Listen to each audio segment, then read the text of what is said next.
Alors, au fait, le stress, clairement, c'est la maladie de l'entreprise du siècle. Ça a été reconnu comme vraiment une vraie problématique dans le monde entier, dans le monde, en tout cas dans l'entreprise, parce qu'on est à la recherche de la performance, on est à la recherche de la rentabilité et on est toujours en train de pousser les gens à aller encore plus loin.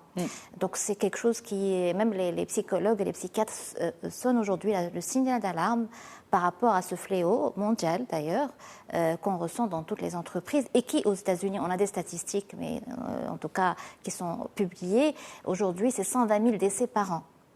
Aux États-Unis, dû au stress. Donc, c'est pas rien. Maladies qui s'ensuivent, etc. Qui s'ensuivent, etc. Donc, c'est clairement quelque chose qui est présente dans le monde de l'entreprise et qu'il ne faut pas ignorer. Alors, qui meurt, l'employeur ou l'employé?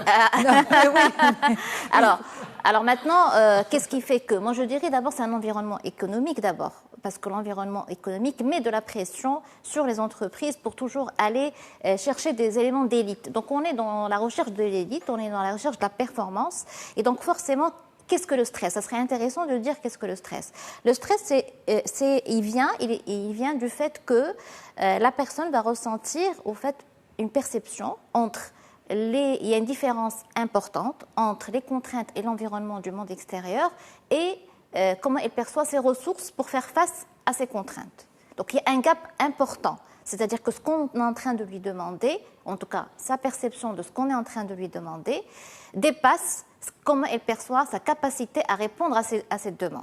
Donc, c'est ça, c'est de là que vient le stress négatif. Je ne parle pas du stress positif, que je rejoins tout à fait les personnes qui sont autour de cette table pour dire qu'il est nécessaire.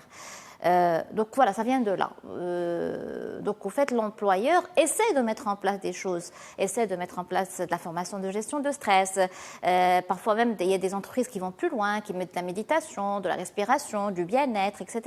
Mais on ne règle pas le problème au fond.